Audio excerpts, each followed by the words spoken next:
Para ulama yang saya muliakan, bapak-bapak, ibu-ibu, saudara-saudara hadirin yang berbahagia. Sudah agak lama juga saya tidak datang ke Singapura tercinta ini, oleh karena berbagai kesibukan dakwah di Indonesia. Malam ini saya bersyukur dapat hadir atas undangan dari Madrasah Al-Junaid, usaha untuk membangun kembali gedung madrasah yang memang merupakan tempat di mana kita bukan saja menjaga dan memelihara agama kita, tetapi juga mewariskannya kepada anak-anak kita, generasi yang akan datang. Salah satu misi yang dibawa oleh agama Islam yaitu membebaskan masyarakat manusia dari kebodohan. Ayat yang pertama turun saja sudah berkata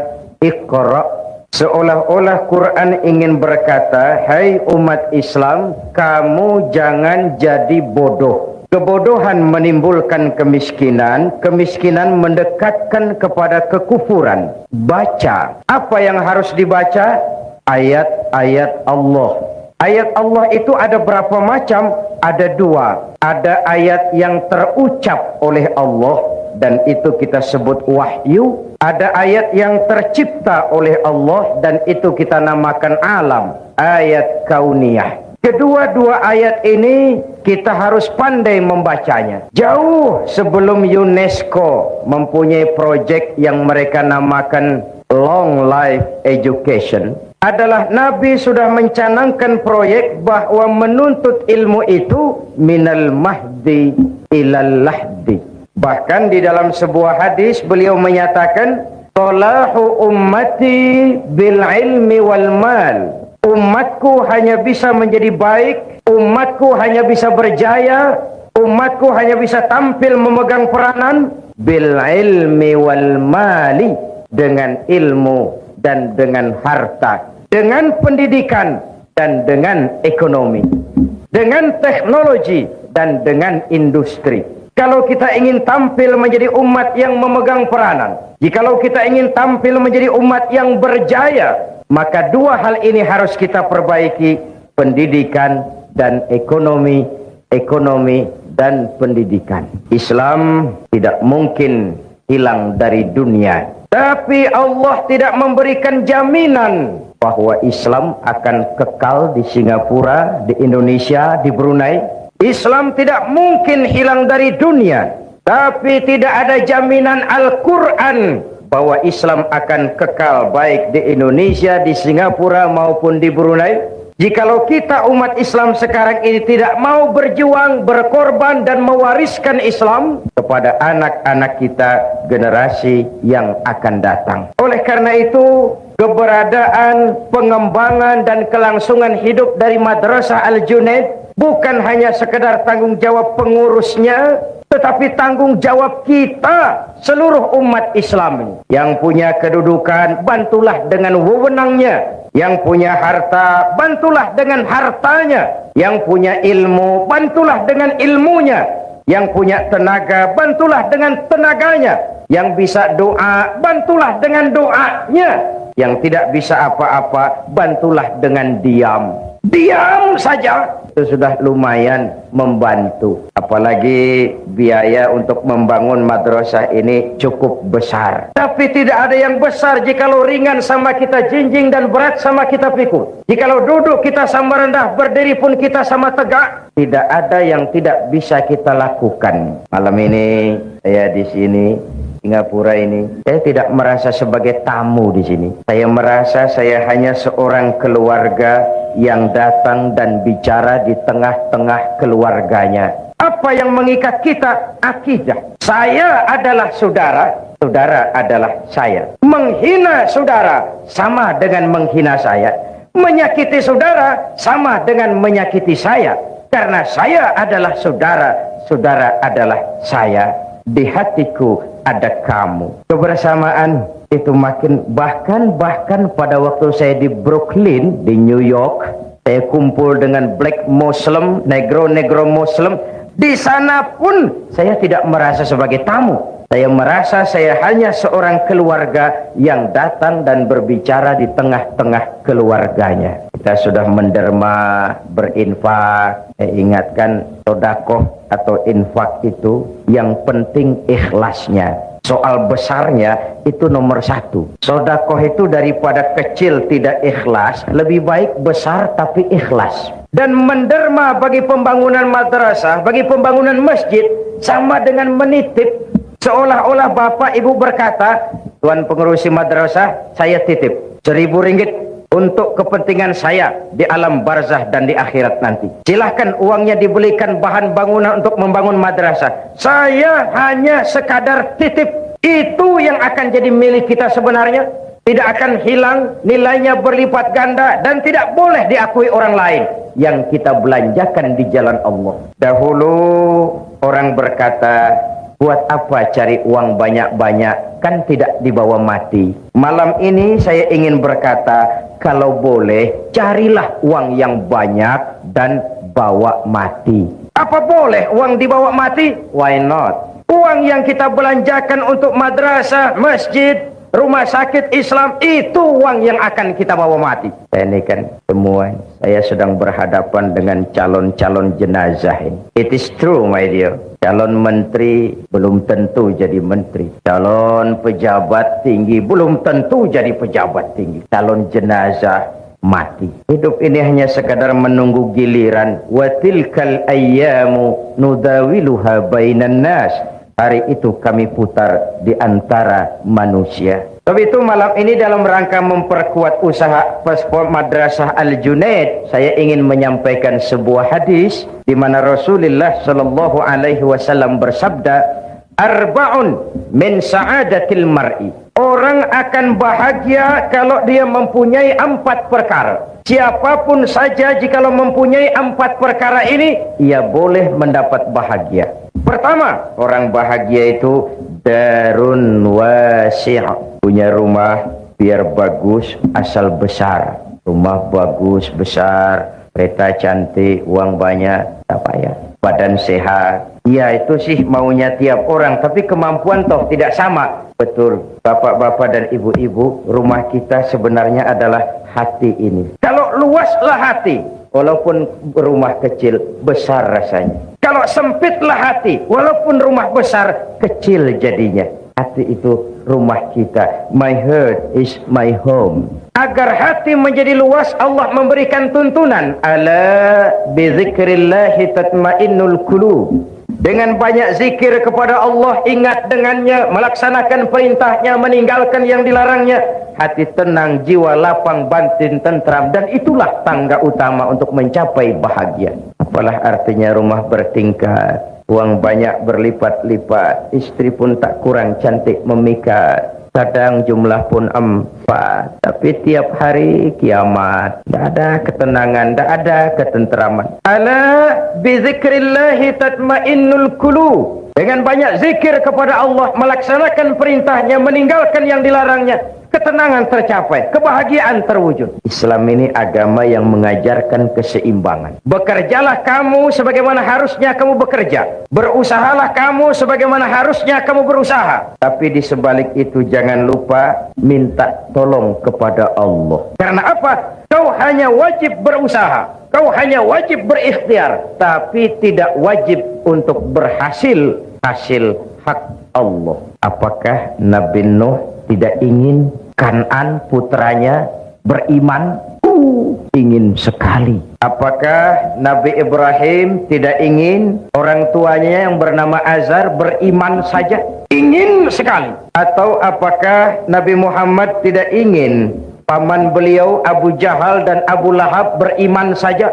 Luar biasa inginnya. Kalau sejarah menjelaskan kemudian Kan'an putra Nabi Nuh kafir, Azar bapak Ibrahim adalah produsen berhala, dan Abu Jahal, Abu Lahab habis-habisan menentang Nabi, itu indikasi manusia wajib berusaha. Kepastian adalah hak Allah Subhanahu wa ta'ala. Islam bukan agama orang pemalas yang selesai sholat lalu berpangku tangan menunggu keajaiban, menghitung bintang di langit sambil mengumpulkan jikalau andai kata umpama misalnya Tidak. Tapi Islam juga bukan agama orang sombong yang setelah berusaha lalu tidak memerlukan Allah. Islam mengajarkan keseimbangan. Semakin dekat kita dengan Allah, semakin tercapai ketenangan batin. Semakin terbentuk ketenangan batin, semakin mudah meraih bahagia. Satu. Yang kedua, orang bahagia itu kata Nabi, markabun syariah, punya kendaraan yang cepat. Kendaraan itu apa? Alat transportasi. Tujuannya apa? Memudahkan komunikasi. Maksudnya apa? Orang bahagia itu pergaulannya luas, tidak picik seperti katak di bawah tempurung. Masyarakat muslim, masyarakat yang satu. Kemarin kita Muharram memperingati hijrah. Unzur kaifa akhar rasulu bainal muhajirin wal ansar. Orang Mekah yang pindah ke Madinah disebut muhajirin. Orang Madinah yang menyambut orang Mekah dinamakan Ansor. Bagaimana sikap orang Madinah menyambut kedatangan orang Mekah? Apa dengan bertolak pinggang membusungkan dada? Hei, orang Mekah, kamu di sini pendatang ya? Tidak. Membaur, melebur menjadi ummatan wahidah yang diikat dengan tali-tali akidah. Hidup jadi nikmat karena banyak orang di sekitar kita. Bodoh manusia kalau merasa bisa hidup sendiri. Betapapun tinggi pangkat, banyak harta, hebat kemampuan intelektual, kita tetap perlu orang lain. Saya bisa pidato seperti ini. Kenapa? Karena ada yang mendengar. Bapak-bapak, ibu-ibu tenang menghadap ke sini. Kenapa? Karena ada yang mendengar. Kita saling perlu. Bagaimanapun hebat saya pidato di sini, 2 jam menggelegar, membakar, luar biasa. Yang dengari tidak ada. Hebat. Jangankan kerja yang berat, senyum saja. Senyum itu kan ringan toh. Untuk senyum yang mudah itu pun kita perlu bantuan orang lain. Sebab kalau sudah mulai bisa senyum sendiri, harap hati-hati. Tidak usahlah kerja yang berat, senyum yang mudah itu pun kita perlu bantuan orang lain. Itulah sebabnya jikalau kita rukun, kompak, bersatu, tidak ada yang tidak bisa kita selesaikan. Akan bagaimana Islam bergantung anak-anak kita. Bagaimana anak-anak kita bergantung kepada pendidikan yang mereka terima. Oleh sebab itu sekali lagi, orang bahagia, orang yang pergaulannya luas, hidup di tengah masyarakat, tidak eksklusif, tidak memencilkan diri. Sehingga Nabi memberikan peringatan keras, isnani la yanzurullahu ilaihi ma yaumal qiyamah qati'ur rahim wa jarsu. 2 golongan manusia di akhirat nanti tidak akan dipandang oleh Allah, didiamkan saja. Pertama, qati'ur rahim, orang yang suka memutuskan silaturahmi. Dan yang kedua, jarusu'i, tetangga yang jahat dengan tetangganya. Tidak akan ada kemenangan tanpa kekuatan, tidak akan ada kekuatan tanpa persatuan, dan tidak mungkin terbentuk persatuan tanpa silaturahmi. 2. Yang ketiga, orang bahagia itu menurut Nabi misbahun mudhi, punya lampu yang terang. Lampu yang terang itu merkuri ini, ya, tapi ini lampu dunia. Kristal, ya, tapi itu lampu dunia. Hidup tidak berhenti hingga di dunia. Satu saat, setuju atau tidak, rela atau terpaksa, kita akan pergi berangkat menuju rumah masa depan, yaitu kuburan. Rumah masa depan. Malah kalau menurut contoh dari baginda Nabi kita, jatah umur itu cuma berapa? 63 tahun. Maka yang malam ini sudah 62 tahun 11 bulan.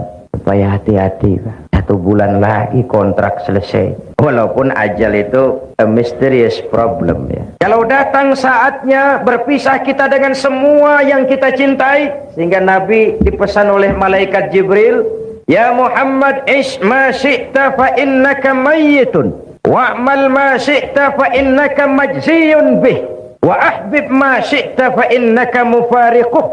Muhammad, hiduplah seenakmu, hiduplah semaumu. Kalau dilarang tidak terlarang, dicegah tidak tercegah, mau juga kau memperturutkan hawa nafsumu, silahkan. Mau ke barat, ke baratlah, mau ke timur, ke timurlah. Mau menegakkan yang ma'ruf, oke. Mau membina yang munkar, silahkan. Mau jadi orang baik-baik, boleh. Mau jadi tidak baik, silahkan. Hiduplah semaumu. Fa innaka mayyitun, jangan lupa kamu akan mati. Terus mafhum mukhalafahnya, Kalau kamu tahu kamu akan mati, jangan hidup seenaknya. Maaf, ibu-ibu ini akan mati apa tidak? Mati, mati.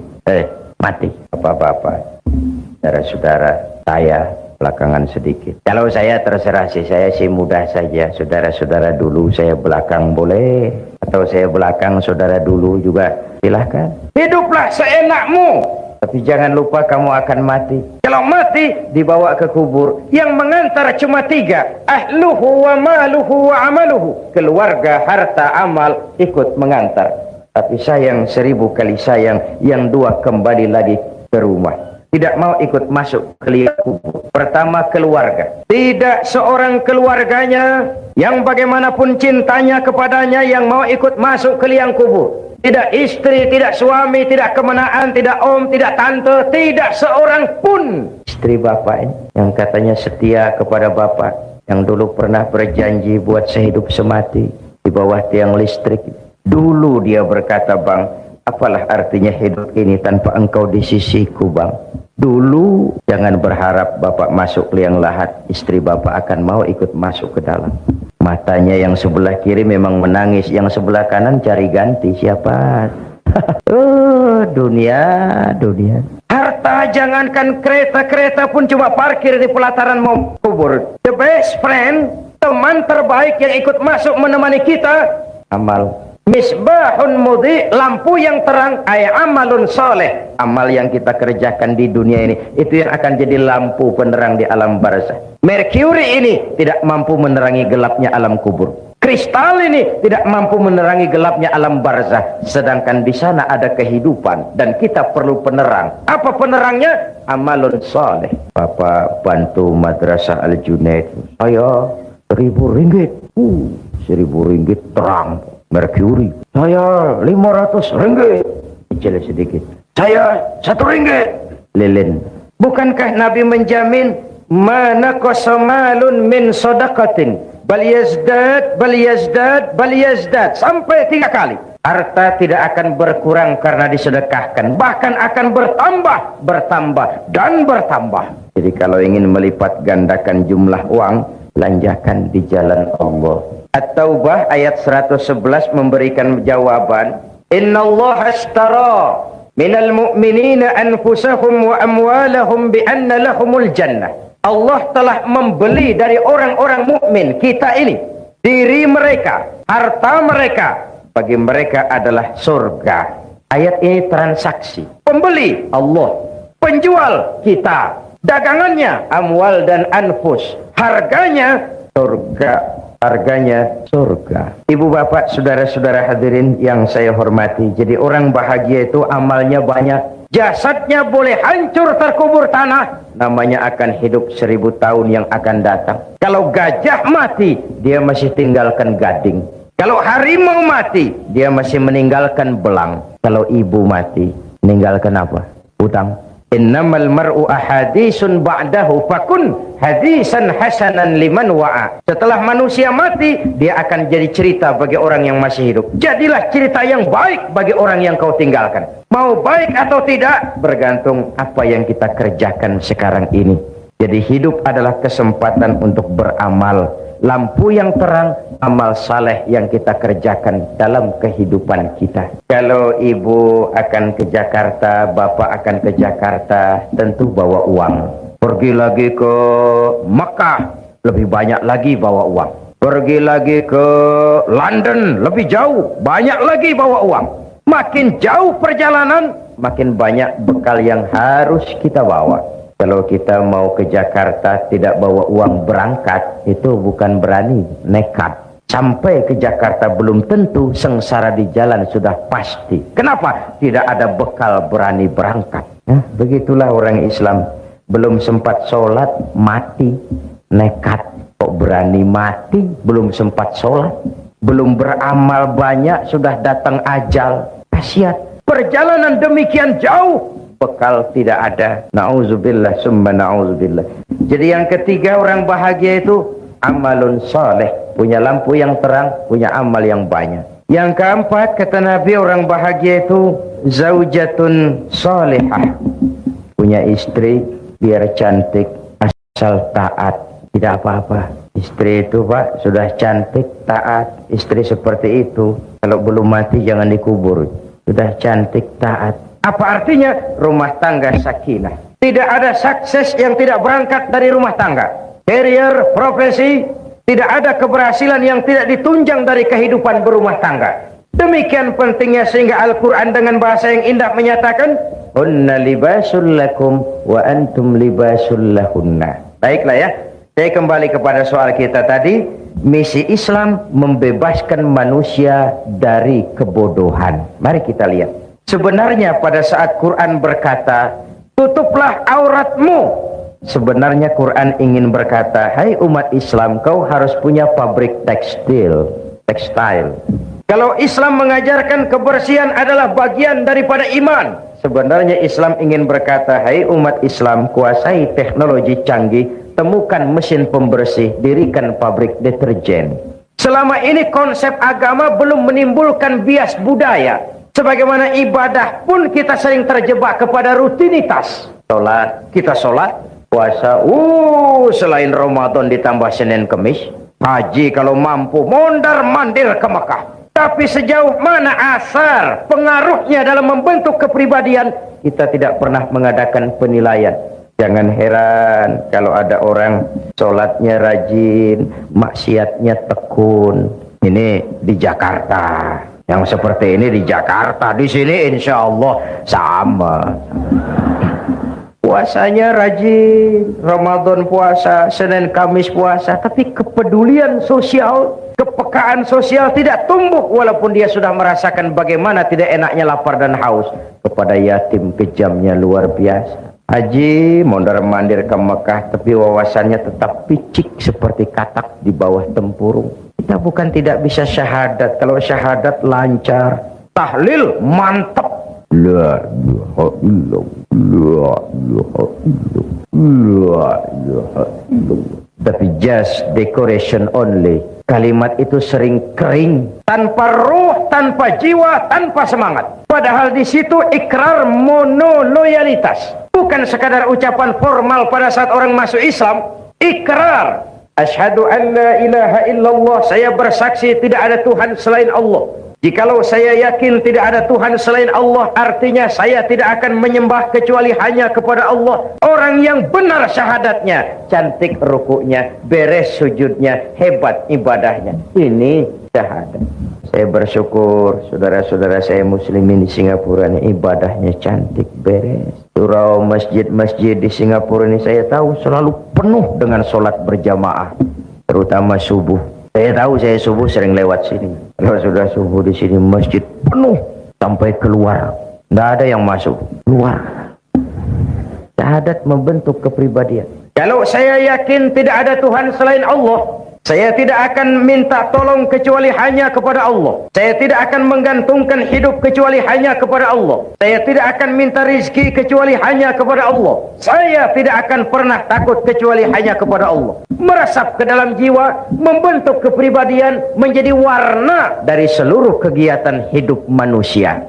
Disitulah nilai iman yang tertinggi, merasakan kehadiran Allah dekat dalam hidup. Kemanapun saya pergi, dimanapun saya berada, kalau saya sendiri, yang kedua Allah. Kalau saya berdua, yang ketiga Allah. Kalau saya bertiga, yang keempat Allah. Anta'budallaha ka'annaka tarah. Itu sumber daya kontrol yang paling efektif, merasakan kehadiran Allah dekat dalam hidup. Ibu-ibu, bapak-bapak, dan saudara-saudara yang saya hormati, mari kita lihat.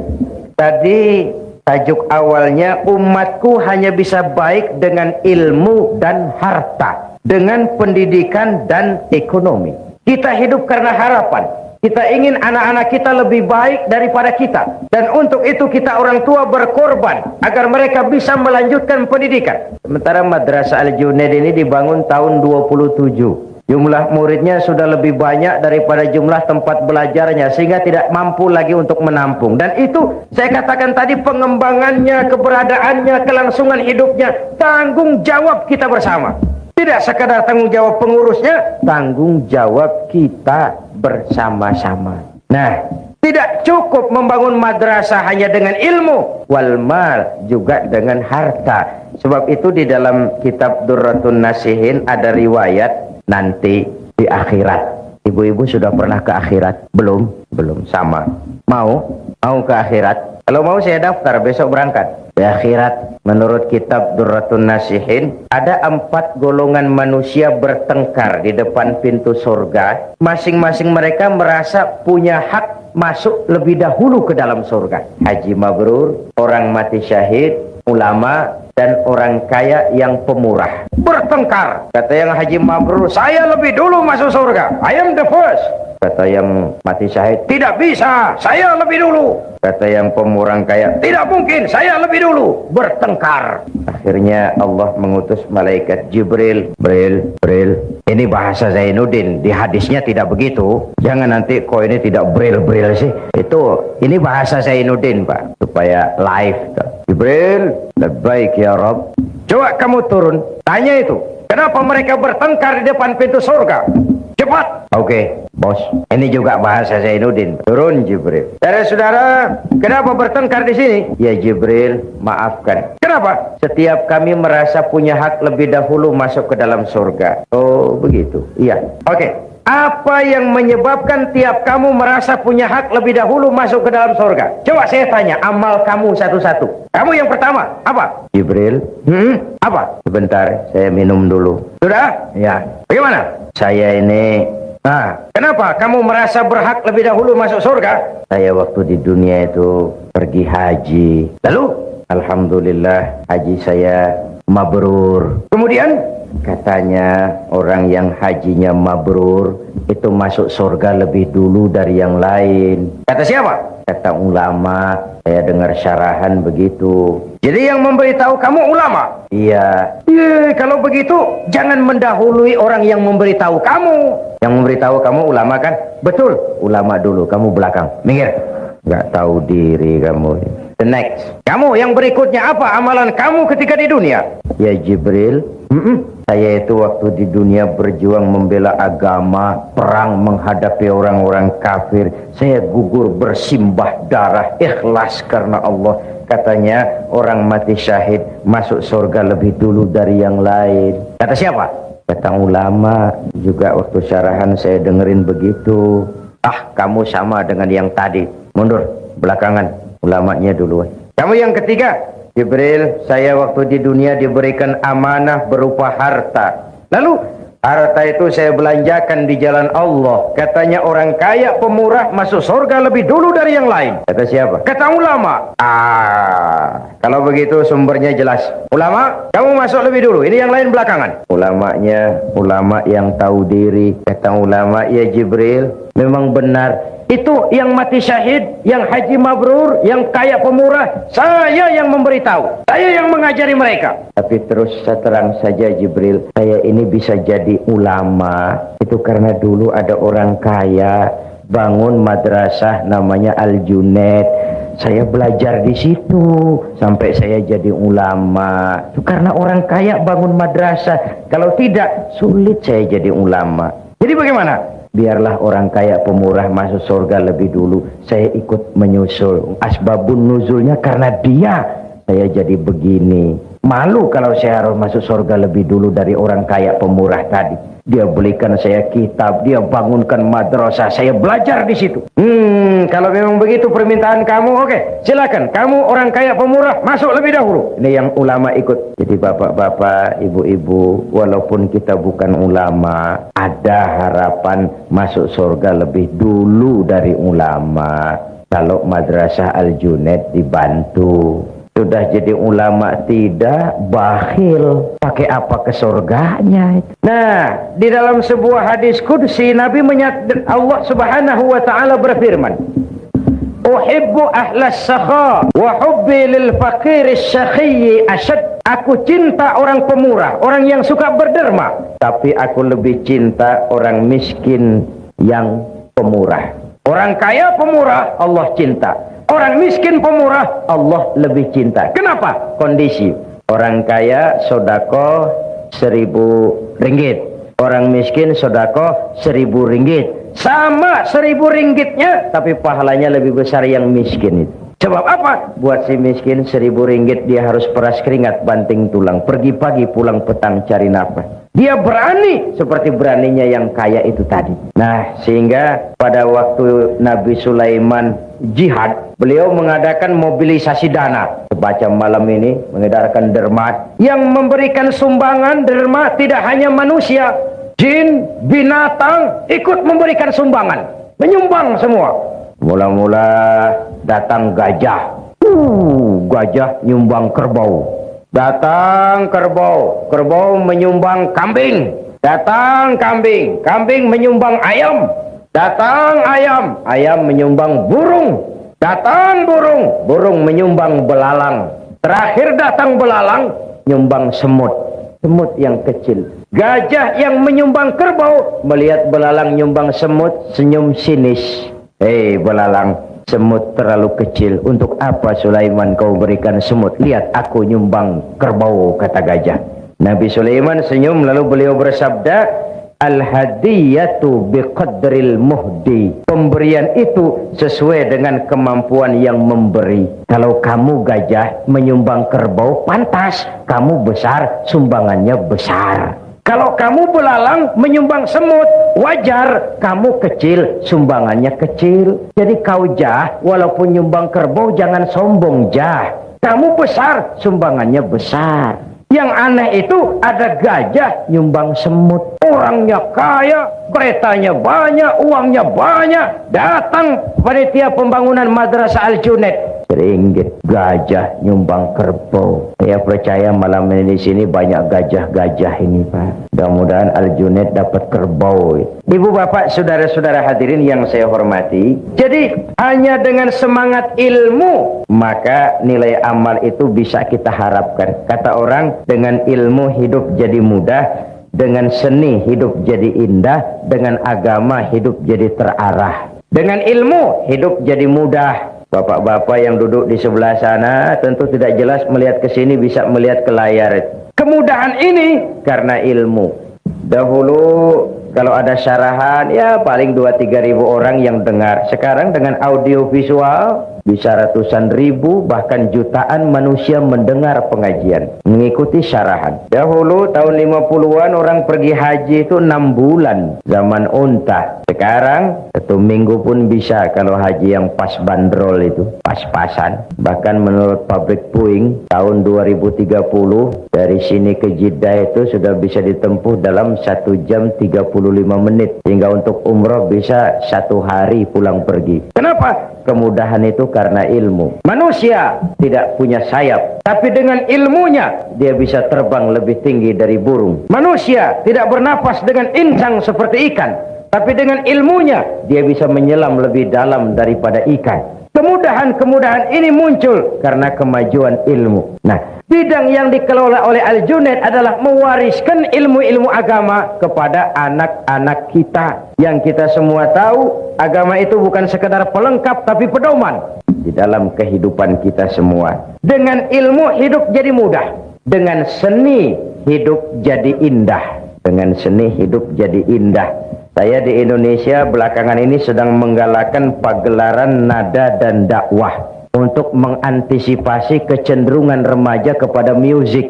Jadi dakwah syarahan ini bergandeng dengan musik yang bernafaskan agama. Kadang-kadang dengan soneta grupnya Roma Irama, kadang-kadang dengan Bimbo, kadang-kadang dengan Nasyidah Ria Semarang. Ibu-ibu, bapak-bapak, saudara-saudara hadirin yang saya hormati, memang dia alatul malahi, tapi kalau tidak membuat orang jadi lalai, menimbulkan semangat, itu juga merupakan bagian. Innallaha jamilun yuhibbul jamal. Allah itu indah dan menyukai keindahan. Allah itu indah dan menyukai keindahan. Seni bukan untuk seni, tapi seni untuk menunjang keimanan kita kepada Allah Subhanahu wa ta'ala. Seorang seniman yang mempunyai rasa keimanan, kalau dia berdiri di tepi pantai, dia berkata, alangkah indahnya lautan, luas terhampar biru membentang, sementara ombak menghempas diri ke tepian pantai. Kalau laut saja begini hebat, apalagi yang pencipta laut. Allahu Akbar. Dia tidak jadi pemuja laut, dia jadi pemuja sang pencipta laut. Seni yang didasari dengan semangat keimanan. Dengan seni hidup jadi indah. Dengan agama hidup jadi terarah. Tanpa agama, ilmu dan seni sering bikin malapetaka bagi manusia. Tanpa agama, ilmu dan seni bisa membawa kesengsaraan kepada manusia. Nah, untuk itu sekali lagi Madrasah Al-Junaid ini adalah milik kita bersama. Tanggung jawab kita bersama. Umatku hanya bisa jadi baik dengan ilmu dan harta. Kalau ilmu konteks kaitannya adalah keimanan, maka harta adalah kebersamaan. Yang saya katakan tadi, ringan harus sama kita jinjing, berat harus sama kita pikul. Kalau kita mau rukun, kompak, bersatu, tidak ada yang tidak bisa kita kerjakan. Tapi kalau berpecah belah, apa yang bisa kita lakukan? Alaika bil jamaah, fa innama ya'kulu dhi'bu minal ghanamil qasiyah. Hendaklah kamu selalu berjamaah, rukun, kompak, dan bersatu. Sebab serigala hanya akan memakan kambing-kambing yang berpisah dari rombongannya. Serigala hanya akan memakan kambing-kambing yang berpisah dari rombongannya. Carilah dunia, carilah uang, carilah kedudukan, tapi jangan tujuan. Itu sekadar alat untuk menunjang ibadah kita kepada Allah Subhanahu wa ta'ala. Ibu-ibu, bapak-bapak, saudara-saudara, belum lama ketika saya di Jawa Timur mengadakan tabligh akbar bersama misi kesenian Islam Xinjiang dari Cina, ke tempat saya menginap datang seorang tamu istimewa, Mr. Spalding, konsuler dari kedutaan Amerika di Jakarta. Dia tanya saya, bagaimana pendapat Pak Zainuddin tentang sikap Amerika terhadap Islam dan bagaimana pengalaman Bapak berdakwah di Amerika. Saya katakan begini, Om Spalding, Amerika selama ini melihat Islam bukan dari konsepnya, tapi dari tingkah laku orang-orangnya yang kebetulan tidak sesuai dengan ajaran Islam. Kalau Tuhan mau jujur, Tuhan lihat Islam dari konsepnya, Tuhan tidak akan punya kesan bahwa Islam is teroris, Islam is ekstremis. Tidak. Dia tanya, kenapa kerukunan antar umat beragama di Indonesia terjalin dengan baik? Ya, karena kami umat Islam mayoritas. Tuhan boleh lihat dimanapun saja di dunia ini, kalau umat Islam mayoritas, orang luar bisa hidup dengan tenang, aman, damai, dilindungi undang-undang dan tidak pernah diganggu. Kesan mereka selama ini, we are extremist, we are terrorist. Nah, kita umat Islam punya kewajiban moral karena kita adalah iklan daripada agama kita sendiri. Kita tidak perlu Islam baru, kita hanya perlu cara baru mengemas Islam. Kita hanya perlu cara baru memahami Islam. Bukan Islam yang baru, tapi cara mengemas Islam.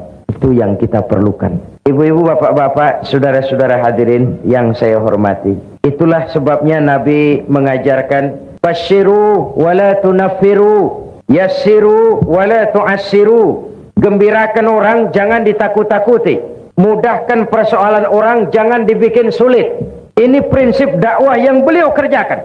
Dakwah menyentuh, bukan menyinggung. Dakwah mengajak, bukan mengejek. Dakwah dengan argumen, bukan dengan sentimen. Dakwah itu zaklik, tidak personlik. Tujuannya mengajak dan bukan mengejek. Oleh sebab itu, maka yang kedua yang menjadi tuntutan jikalau kita bicara harta adalah kebersamaan. Kebersamaan dalam arti kekompakan, kesatuan, persatuan, dan kerukunan. Kalau ringan sama kita jinjing, berat sama kita pikul, selesai. Pesantren-pesantren besar yang ada di Indonesia, mulai dari Jawa Timur, Tebu Ireng, Tambak Beras, Lirboyo di Kediri, terus Gontor di Ponorogo, Assalam di Solo, Al-Ibris di Rembang, Al-Munawwir di Yogyakarta, sampai pesantren-pesantren di Jawa Barat. Itu tidak muncul besar sekaligus hanya dengan simsalabim abracadabra, tapi dimulai step by step, sedikit demi sedikit, karena need, satu keperluan, hajat umat, dan itu merupakan tanggung jawab kita bersama. Ibu-ibu dan bapak-bapak, saudara-saudara hadirin yang saya hormati, kita masih ingat tentu tentang, ya, kalau kemarin Barcelona kita ingat Spanyol, Olimpiade. Kalau ingat Spanyol, kita ingat sebuah nostalgia. Apa yang dikatakan Nabi, la yabqa minal Islam illa ismun, wala minal Quran illa rasmun. Spanyol lah tempatnya. Satu contoh kejadian. Orang Spanyol, Islam tinggal kisah masa lalu. The last day of the world. Mereka kalau cerita kepada anak-anaknya, nah di sini dulu ada agama namanya Islam. Bila itu mak? Dulu. Banyak orang Islam kalau sholat, hari Jumat sholat. Kapan itu mak? Dulu. Islam cuma cerita masa lalu. Nah, kita punya tanggung jawab moral. Bukan saja menjaga Islam ini, tapi mewariskannya kepada anak-anak kita.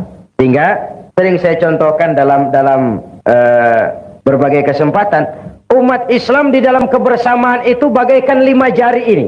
Jikalau dia rukun, kompak, bersatu, apa yang tidak terpegang. Tapi kalau berpecah belah, apa nak dipegang? Ini ibu jari. Siapa ini? Orang-orang yang memegang kekuasaan. Umaro, kerja apa saja kalau sudah diginikan oleh Umaro, lumayan. Diginikan, kiamat. Umaro. Sebab itu umat Islam melalui sholat berjamaah diajarkan, umat Islam bukan umat yang ekstrim. We are not terrorists, we are not extremists. Macam mana sholat mendidik kita? Bagaimanapun kalau imam takbir, makmum takbir. Imam ruku, makmum ruku. Imam sujud, makmum sujud. It is loyalty. Asal imam benar. Tapi memang masyarakat Islam bukan masyarakat yang buta. Kenapa? Kalau imam keliru, mestinya ruku, imam sujud. Woi, salah. Tegur. Bagaimana menegurnya? Ada kaifiah, rule of the game. Subhanallah. Tidak boleh imam keliru, makmum emosi. Main pegang. Mam, salah. Kacau sholat. Kalau imam benar, makmum pasti ikut. Sekarang imam buang angin. Apa makmum lalu berkata, demi kesetiaan saya kepada imam. Imam buang angin, saya lebih keras lagi. Itu yang disebut taklidul a'ma. Di situ demokrasi. Imam buang angin, ke pinggir saja. Yang di belakang maju, teruskan pekerjaan imam demi menjaga keselamatan sholat berjamaah. Tidak perlu membentuk sholat baru. Lanjutkan saja. Iyyaka na'budu wa iyyaka nasta'in. Sampai situ imam buang angin, ke pinggir. Yang di belakang maju, teruskan. Ihdinas siratal mustaqim. Tidak perlu bikin sholat baru. Asal imam tahu diri, kalau sudah buang angin, ke pinggir. Sholat sering rusak karena imam sudah buang angin, tenang. Seperti orang tidak punya salah. Selesai sholat ditanya, Pak Imam tadi buang angin ya? Kehidupan sosial, mekanisme kehidupan berdemokrasi diajarkan melalui sholat. Umat ini umat yang loyal. Umaron, harus ada Muslim yang jadi manpower. Yang ini telunjuk, alat untuk menunjuk. Ini siapa? Agniya, orang kaya, para pengusaha. Di mana-mana kalau orang kaya sudah menunjuk, biasanya tidak banyak masalah. Nanti masjidnya dibangun sebelah sana ya. Itu kalau orang kaya yang menunjuk, selesai masjid. Coba kita yang miskin nunjuk-nunjuk begini, nggak laku Pak. Dipegang orang apa-apaan ini, nggak mau. Agniya, harta bukan sebagai alat, bukan sebagai tujuan, tapi sebagai alat. Sebagai alat, agniya. Membangun rumah sakit tidak cukup dengan pidato. Membangun masjid tidak bisa hanya dengan semangat. Membangun madrasah tidak cukup dengan ilmu. Perlu harta. Ini jari tengah, ke kanan tidak, ke kiri tidak. Istilahnya ini tidak kemana-mana, tapi ada di mana-mana. Ini ulama, tokoh-tokoh agama, para pemimpin, menjadi milik semua golongan. Yang ini jari manis, walaupun buntung tetap jari manis namanya. Siapa? Remaja, pemuda. Masa muda adalah masa yang paling manis. Semua harapan milik anak-anak kita. Belum pernah saya dengar ada orang pidato, para kakek-kakek harapan bangsa. Belum pernah. Sudah harapan itu remaja, pemuda, the next generation. Tapi itu terutama adik-adik saya, para remaja, para pemuda. Kaulah hari depan Islam di Singapura ini. Di pundakmu lah tanggung jawab ini. Dan sekarang kewajibanmu membekali diri. Perjalanan masih panjang, sementara hidup hanya sekadar menunggu giliran. Musim berlalu, ada saat datang, ada saat pergi. Itu pasti. Mau hidup harus berani mati. Takut mati, jangan hidup. Takut hidup, mati saja. Jadi berani hidup, tidak takut mati. Yang takut mati, tidak usah hidup. Yang takut hidup, silahkan mati. Hidup bukan undian, jangan berharap untung besar tanpa peras keringat. Biarlah berakit-rakit kita ke hulu, asal bisa berenang-renang ke tepian. Bagaimanapun, lebih baik makan singkong betulan daripada makan roti mimpi. Yang ini, kelingking ini, jari paling kecil. Nih kaum wanita, muslimat, kecil tapi mantap. An-nisa imadul bilad. Wanita tiang negara. Kalau baik wanita, baik negara. Kalau rusak wanita, hancur negara. Karena wanita, negara jaya. Karena wanita, negara hancur. Maka wanita adalah bidadari. Wanita juga kadang-kadang setan. Yang hadir di sini semua bidadari. Tapi kan memang begitu toh. Sejarah ini tidak hanya melahirkan Golda Meir, Indira Gandhi, Bandaran Naike, Margaret Thatcher, Corazon Aquino, Kartini, Dewi Sartika. Sejarah juga melahirkan perempuan-perempuan kelas Cleopatra, Margaret Josephine, Eva Braun, Pamela Bordes, Donna Rice, rombongan-rombongan setan. Kalau bersatulah 5 jari ini, rasanya tidak ada yang tidak bisa kita lakukan. Tapi kalau berpecah belah, apa yang mau kita kerjakan? Islam sudah mengikat kita dengan tali akidah. Peristiwa hijrah bersatunya Ansor dan Muhajirin merupakan cermin yang sangat nyata. Begitulah persaudaraan dalam Islam. Sekali lagi, tidak ada kemenangan tanpa kekuatan, tidak ada kekuatan tanpa persatuan, dan tidak ada persatuan tanpa silaturahmi. Ibu-ibu, bapak-bapak, saudara-saudara hadirin yang saya hormati, jadi saya kembali kepada awal pembicaraan tadi. Misi Islam menyelamatkan manusia dari kebodohan.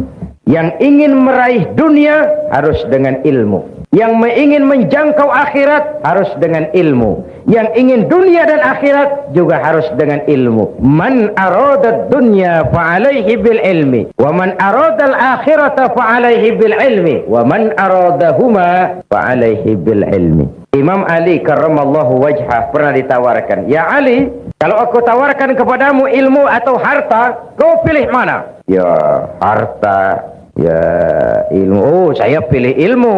Kalau saya berikan ilmu atau harta, yang mana yang kau ambil? Ilmu tentu.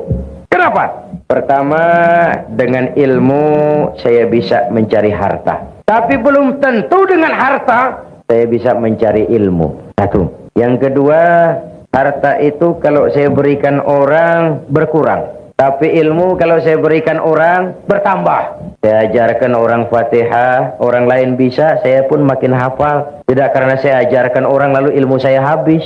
Ajarin Fatihah, datang orang lain, Pak tolong saya diajar. Oh sudah tidak ada, Fatihah saya sudah habis, sudah diajar. Tidak ada. Tapi uang kita berikan kepada orang berkurang. Ilmu kita berikan kepada orang bertambah. Yang ketiga kata Imam Ali, ilmu menjaga kita. Harta kita yang jaga. Makin banyak harta, makin sulit menjaganya. Makin banyak materi, makin banyak pula penjaganya. Kadang-kadang tidur tidak nyenyak, teringat harta. Tapi ilmu, semakin banyak ilmu, semakin terjaga dan terpelihara diri. Sebab itu diingatkan oleh Nabi, inna akhsyaran nasi yaumal qiyamah la rajulun amkanahu Allahu li talabil ilmi falam yatlubhu. Orang yang paling menderita, orang yang paling rugi di akhirat nanti, orang yang oleh Allah diberikan kesempatan menuntut ilmu, tapi tidak digunakan kesempatan itu dengan sebaik-baiknya. Tidak ada yang bisa kita kerjakan tanpa ilmu. Bahkan kata Imam Ibn Ruslan, beramal pun tanpa dasar ilmu. Wa kullu man bighairi ilmin ya'malu a'maluhu mardudatun la tuqbalu. Beramal tidak dengan dasar ilmu, ditolak amalnya. Walaupun niat baik, tanpa ilmu bisa kacau. Contoh, dahulu di kampung saya ada 3 orang bodoh sholat di surau. Suraunya sudah tua, atasnya pagar, banyak tikus. 1 jadi imam, 2 jadi makmum. Waktu tahiyat, at-tahiyat, baru sampai tikus jatuh tepat di depan imam, besar. Imam lantaran terkejut mau at-tahiyatul, tikus jatuh, rusak sholatnya. Temannya yang di belakang maksudnya baik, mau menegur, baik maksudnya. Cuma karena tidak ada ilmu, tidak mengerti bagaimana menegurnya. Lain pegang, sedang sholat tak boleh bercakap. Sudah 2 yang batal. Yang satu mestinya selamat, malah berkata, untung saya diam saja katanya. Akhirnya jadi ngobrol semua. Lain lagi anak kecil budak nih. Kata maknya, nak, sholat kau sana. Saya tak pandai sholat, mak. Kau ikut sajalah ayahmu. Apa yang bapakmu kerjakan, ikut sajalah. Yalah, kalau ikut bolehlah. Sholatlah di belakang bapaknya. Sholat di balai bambu. Tidak pakai tikar. Ketika sujud, hidung bapak terjepit bambu. Sakit dan terkejut, bapak teriak, aduh! Anak di belakang ingat pesan maknya, oh ikuti saja bapakmu. Anak malah pakai irama pula. Aduh. Sudah pun anak mengadu, bapaknya menoleh ke belakang. Kata bapaknya, kau terjepit juga ya? Aduh, bercakap lagi, ngobrol lagi. Ini contoh ringan saja betapa beramal tidak dengan dasar ilmu. Walaupun niatnya baik, hasilnya jadi tidak baik. Umat Islam hanya akan berjaya, bisa berjaya dengan kekuatan ilmu dan kekuatan ekonomi. Dari sini kita berangkat untuk mengejar ketinggalan-ketinggalan kita.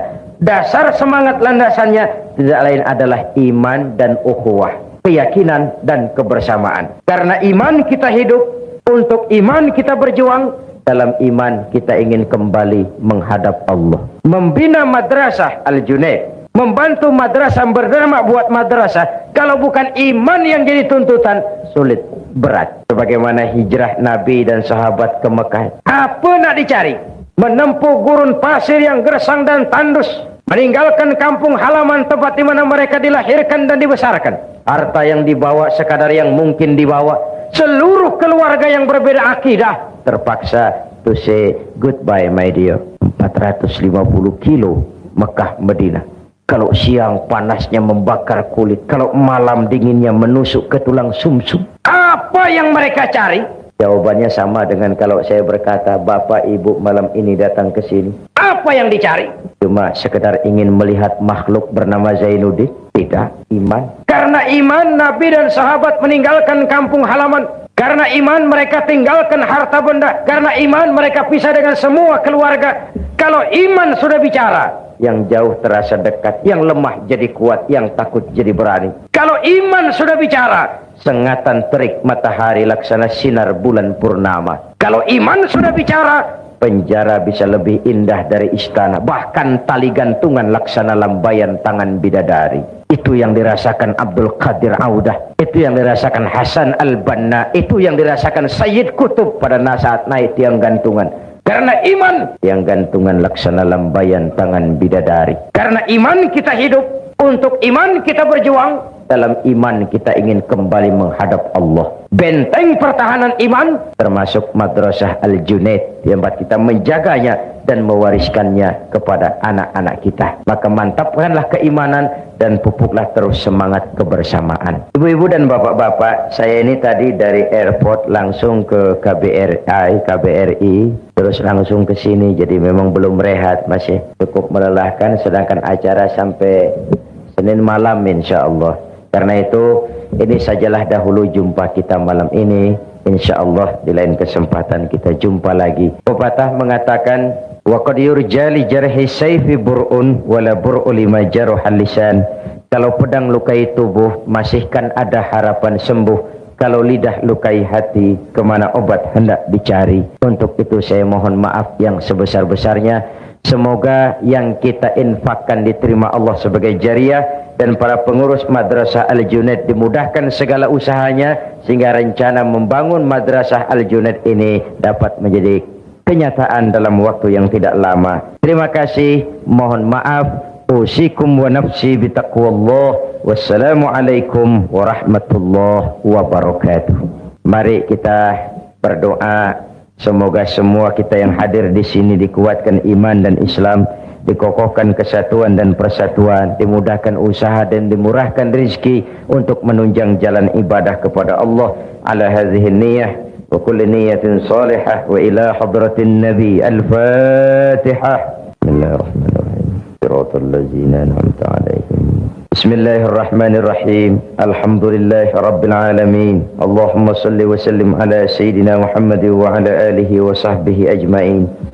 Ya Latif ya Khabir, يا سميع يا بصير، يا من لا يحتاج إلى البيان والتفسير، يا من بالإجابة جدير، إنك على كل شيء قدير.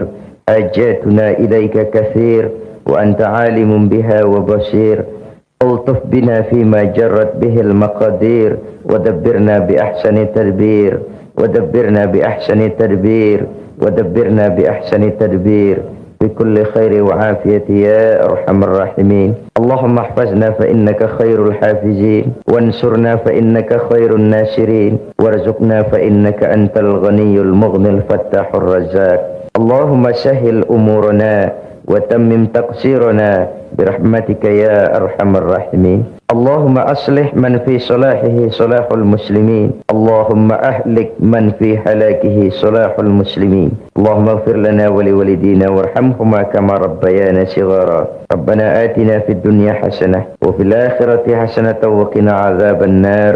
صلى الله على سيدنا محمد وعلى آله وصحبه أجمعين. سبحان ربك رب العزة عما يصفون، سلام على المرسلين، والحمد لله رب العالمين. الفاتحة. يا أرحم الراحمين ارحمنا، يا أرحم الراحمين ارحمنا، يا أرحم الراحمين ارحمنا. دعواهم فيها اللهم وتحيتهم فيها السلام. آخر دعواهم أن الحمد لله رب العالمين. تقبل الله منكم. السلام عليكم ورحمة الله وبركاته.